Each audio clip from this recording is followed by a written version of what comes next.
नमस्कार, मनातल्या कथा चॅनलवर आपलं स्वागत आहे. ओढ तुझ्या प्रेमाची भाग 11 पूर्वार्ध. गेल्या भागात आपण पाहिले की राज राधाला प्रपोज करतो. राधाच्या मनासारखे झाले होते. ही गोष्ट ती तिच्या मैत्रिणीला ओवीला सांगते. ओवी तिच्यासाठी खूप खुश होते. आता पाहू पुढे. राज विचार करतो, एकदा पायावर उभा राहिला की तो राधासोबत लग्न करायचं आहे हे तिच्या आई बाबांना सांगणार.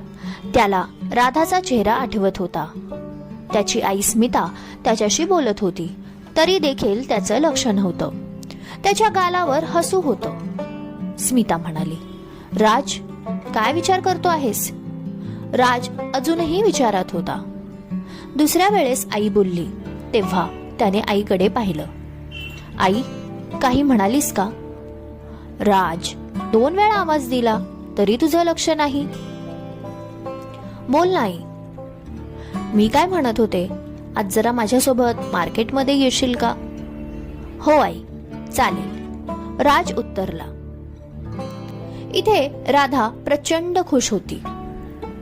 सतत राजचे विचार डोक्यात येत होते. मनाशीच संवाद साधत होती. राधा फायनली राजने मनातलं सांगितलं. मी खूप खुश आहे. राज कसा बोलत होता, मला हेच हवं होतं. खरंच मी खुश आहे.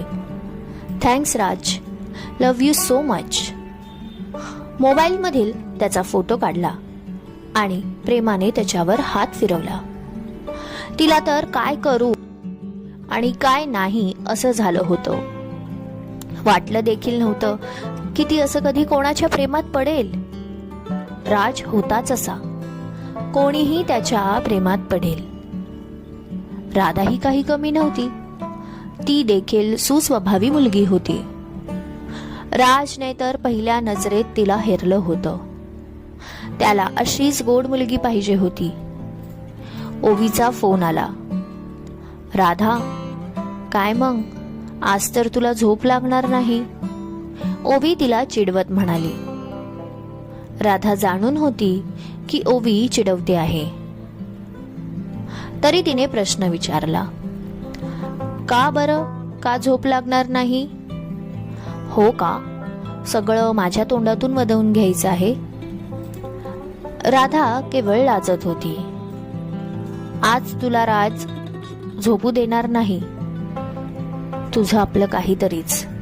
राधाचा चेहरा बघण्यासारखा झाला होता. तितक्यात रमेश आला.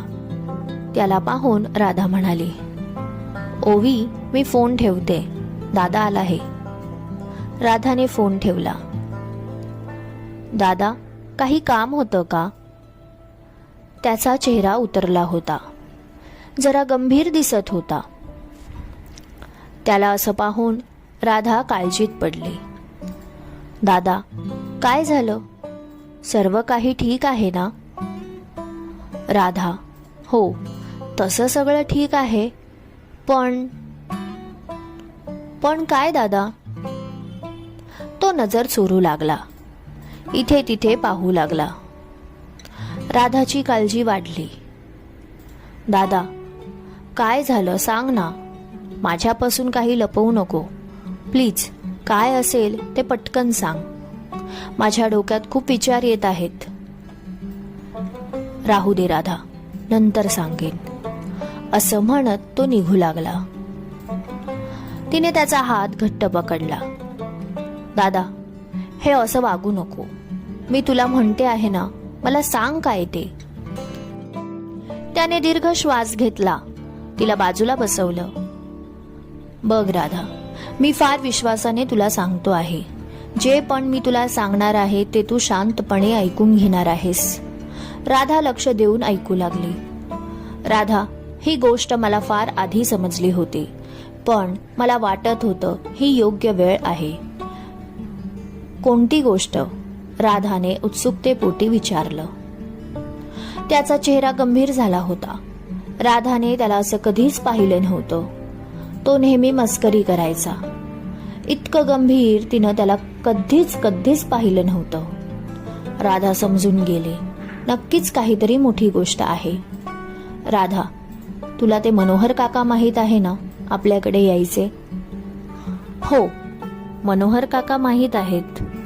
त्यांना कसं विसरणार? नेहमीच त्यांचं येणं जाणं होतं. त्यांचं काय?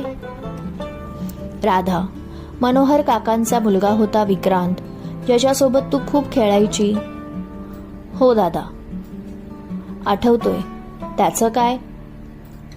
राधा, आईने आणि बाबांनी खूप आधीच ठरवलं होतं की तुझं लग्न त्याच्याशी लावायचं.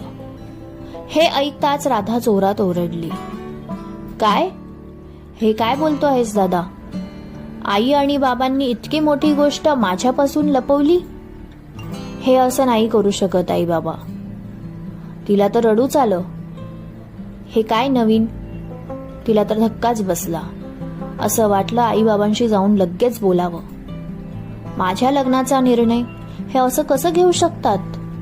मला हे अजिबात पटलं नाही. मी हे होऊ देणार नाही.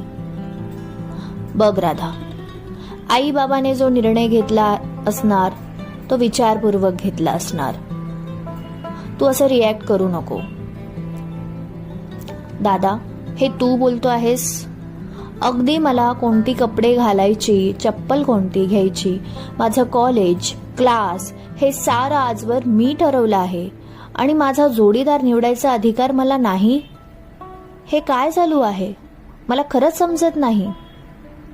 माझं डोकं काहीच काम करेना. हे असं कसं वागू शकतात आई बाबा? मला अजूनही विश्वास बसत नाही. राधा, बघ, विक्रांत एक चांगला मुलगा आहे. तू खुश राहशील. आई बाबा कधीच आपला वाईट विचार करणार नाही. जे निर्णय घेतील ते योग्यच घेणार. जे देखील मी आता बोललो त्याचा शांतपणे विचार कर. असं बोलून तो निघून गेला. राधाला तर अजूनही विश्वास बसत नव्हता की आई बाबा असं करू शकतात.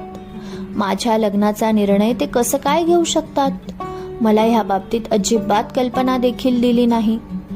तिच्या डोळ्यासमोर राजचा चेहरा तरळला. हे मी राजला सांगितलं तर किती वाईट वाटेल त्याला.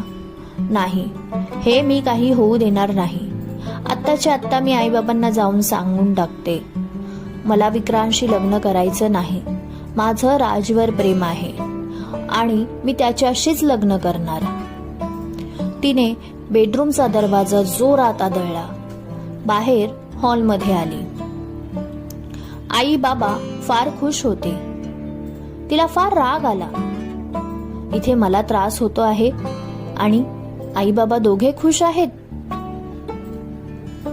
तिला पाहून आई रमेशला म्हणाली, राधाला सांगितलं का? हे वाक्य ऐकताच राधा अजून चिडली.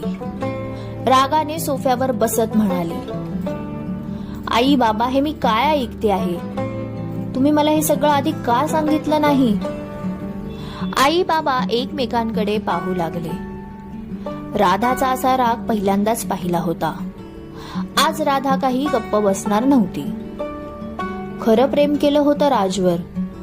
ती अशी सहजासहजी त्याला आयुष्यातून जाऊ देणार नव्हतीच.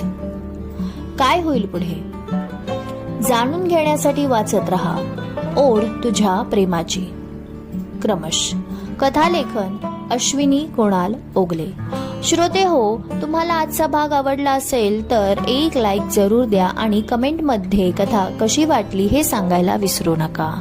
आणि तुम्ही अजूनही चॅनलला सबस्क्राईब केलं नसेल तर प्लीज सबस्क्राईब करा. लवकरच भेटू पुढील भागात. धन्यवाद.